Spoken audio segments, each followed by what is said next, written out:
Assalamualaikum warahmatullahi wabarakatuh. Om Swastiastu, Namo Buddhaya, Rahayu, Salam Kebajikan, Salam, semoga keselamatan atas Anda sekalian, dan mudah-mudahan kita semua mendapatkan rahmat dan berkat dari Tuhan.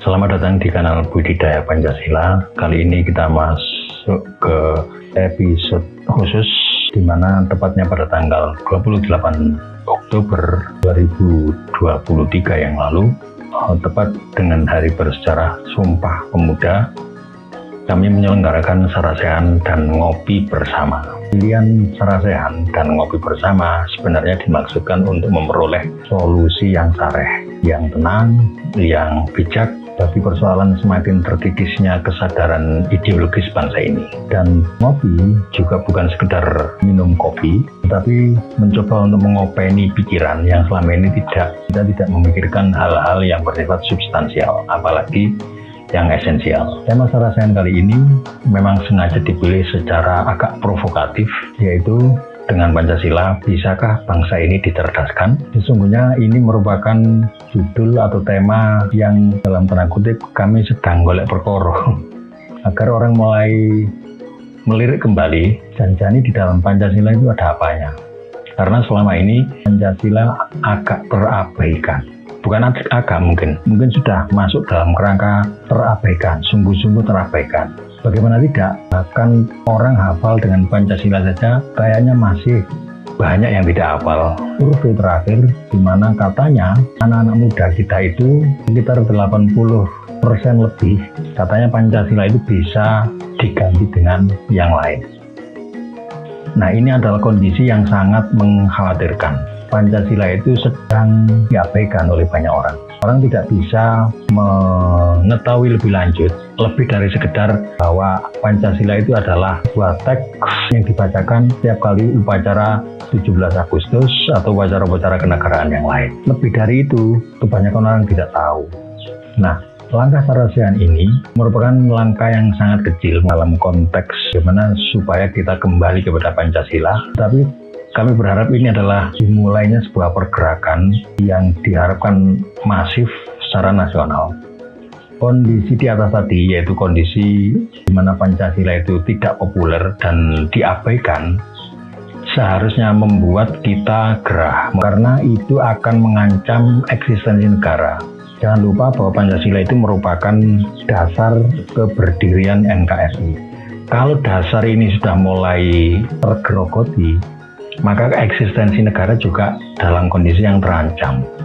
Maka tidak ada cara yang paling jitu kecuali mengembalikan Pancasila itu di posisi yang seharusnya dengan cara membudidayakan Pancasila. Mungkin ada yang protes tentang istilah budidaya ini karena biasanya kata budidaya digunakan untuk sesuatu yang remeh-temeh, misalnya budidaya tanaman hias, budidaya jamur, budidaya sesuatu yang sangat-sangat remeh. Nah, ungkapan ini digunakan untuk Pancasila. Cocok itu.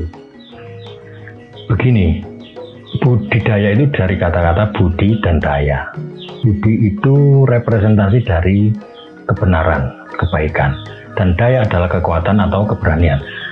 Kalau kita maknakan secara sederhana saja, maka budidaya itu sama dengan merah putih, di mana itu adalah lambang atau bendera kita sang merah putih. Merah itu berani, putih itu suci atau benar. Jadi kebenaran itu harus bergandeng dengan keberanian. Berani karena benar. Karena kalau berani tapi salah, wah itu berbahaya. Esok tadi koruptor, esok tadi perampok, esok tadi maling, esok tadi pencuri dan lain-lain. Benar tapi tidak berani, itu juga gak ada gunanya lah, wong benar tapi gak wani. Maka yang benar adalah merah putih, berani karena benar, budi dan daya. Maka sebenarnya cocok untuk disandingkan dengan kata budidaya justru sesuatu yang berbobot, bukan temeh-temeh. Contohnya apa? Ya Pancasila ini. Bagaimana kebenaran ini diberdayakan? Selama ini Pancasila mungkin dipahami sebagai budi saja, tampaknya belum. Seberapa kita mengetahui kebenaran Pancasila? Mungkin banyak yang tidak tahu karena memang tidak pernah mendalami. Nah, kalau sudah tahu tentang kebenaran dari Pancasila ini, maka dia harus diberdayakan. Itu satunya cara untuk mengatasi persoalan yang sedang melanda negara kita ini. Jadi langkah Sarasehan ini adalah sebuah langkah yang bisa dikatakan sangat kecil, tetapi kami berharap bahwa ini adalah bisa berakibat pada mulainya sebuah pergerakan untuk membudidayakan Pancasila itu. Namun sebelum membuat acara ini, banyak kawan yang pesimistik menyatakan bahwa tema kebangsaan, terlebih soal Pancasila ini adalah tema yang sama sekali tidak seksi, terutama bagi anak-anak milenial. Namun saat diskusi, apa yang kita takutkan itu berlangsung sebaliknya. Kekhawatiran bahwa anak-anak muda itu tidak tertarik dengan tema ini ternyata tidak terjadi. Suasana yang kemudian terbangun adalah suasana yang gayeng dan sangat dialogis, di mana semua bersemangat, bahkan hampir tidak bisa dihentikan. Beberapa peserta diskusi menyatakan bahwa baru kali ini mereka menemukan sebuah model pendekatan terhadap Pancasila ini yang menukik ke dalam. Apalagi ketika kami menyajikan sebuah buku kecil yang kita namai sebagai cermin. Cermin adalah alat bantu untuk mengetahui diri sendiri. Cermin fisik untuk melihat diri kita secara fisik, sedangkan cermin maknawi adalah alat bantu untuk melihat diri yang hakiki. Sementara selama ini, apakah kita telah memiliki cermin untuk melihat diri yang hakiki itu? Sebenarnya lah, jika kita adalah penganut agama yang sungguh-sungguh atau bukan ala kadarnya, maka kitab suci lain adalah sebuah cermin untuk mengetahui siapa sesungguhnya kita. Namun untuk konteks Indonesia, kita pun sudah memiliki cermin itu karena para pendahulu telah membuatkannya untuk kita yang diramu secara khusus untuk Indonesia yang bahan bakunya diambil dari nilai-nilai yang ada pada agama. Apakah itu? Itulah lambang negara kita, Garuda Pancasila. Ya, lambang negara kita bukan sekadar lambangnya sebuah negara berdaulat. Lebih dari itu, Garuda Pancasila merupakan gambaran prototipe manusia yang seharusnya, bahkan manusia yang tidak terbatas sebagai manusia Indonesia saja. Mengapa demikian? Dalam hidup, setidaknya seseorang pernah bertanya, meskipun mungkin cuma sekali, siapa sesungguhnya diriku ini? Siapakah aku ini? Kalau Anda tidak pernah mempertanyakan itu, maka eksistensi kemanusiaan Anda pun patut dipertanyakan. Dalam kaitan dengan pertanyaan ini, memang ada yang serius mencari jawabannya, namun tidak sedikit pula yang mengabaikannya, sehingga lupa bahwa pertanyaan itu perlu dijawab. Padahal jawaban atas pertanyaan ini akan menentukan kualitas hidup seseorang. Lambang burung Garuda adalah sebuah cermin maknawi untuk membantu menemukan jawaban atas pertanyaan siapakah aku pada hakikatnya. Bahwa pada data ini ibarat burung, dan burung itu namanya Garuda. Bukan emprit, blekok, ayam, perenjak, apalagi burung yang paling tidak jelas identitasnya yaitu burung onta.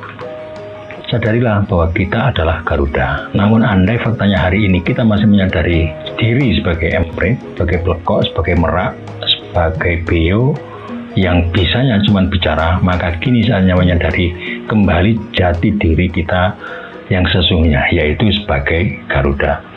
Dan itulah sebabnya kita memang membutuhkan cermin untuk mengetahui hal itu.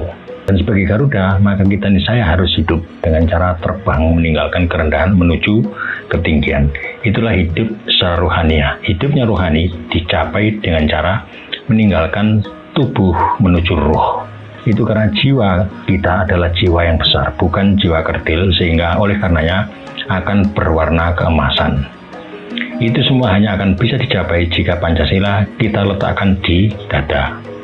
Karena di dalam dada itulah sumber hidup itu berasal. Perisai yang merupakan tempat meletakkan simbol-simbol dari sila-sila Pancasila itu adalah perisai hidup yang dibutuhkan untuk mempertahankan hidup. Perisai itu memiliki 4 ruang dialektis berwarna merah dan putih yang merupakan representasi dari jantung manusia dengan 2 bilik dan 2 serambinya. Tepat di tengah jantung itu ada gambar bintang yang merupakan simbolitas eksistensial ketuhanan yang kita sadari. Disitulah koordinat tepat dari detak jantung yang memberi asupan hidup dari Yang Maha Hidup yang tak pernah berhenti sama sekali. Di dada dengan Pancasila itulah dimulainya sirkulasi hidup sejak manusia dilahirkan dan berakhir pada saat ia meninggal. Detak itulah bintang di sila 1. Setelah detak muncul, maka itu berlanjut ke sila 2, 3, 4, dan akhirnya ke sila 5. Dari 1 sampai 5 itu niscaya membentuk suatu putaran yang berlawanan dengan arah jarum jam. Apa artinya itu? Itulah sebuah putaran yang memicu penerbangan untuk meninggalkan kerendahan menuju ketinggian tersebut. Begitulah seharusnya manusia Indonesia. Ada banyak hal yang masih membutuhkan pemaparan dan penjelasan secara detail. Dan oleh karenanya tentu dibutuhkan waktu yang tidak sebentar. Di Saresehan kemarin, apa yang kami sampaikan itu hanya paparan yang amat singkat. Bahkan ibarat sebuah trailer dari suatu film. Maka untuk mengetahui detailnya bagaimana film itu berlangsung, Anda seharusnya konsisten mengikuti kanal Budidaya Pancasila ini. Sekian dulu, semoga bermanfaat. Kurang lebihnya mohon maaf. Wassalamualaikum warahmatullahi wabarakatuh. Om Swastiastu, Namo Buddhaya, Rahayu, Salam Kebajikan, Shalom. Semoga keselamatan atas Anda sekalian dan mudah-mudahan kita semua mendapatkan rahmat dan berkat dari Tuhan. Terima kasih.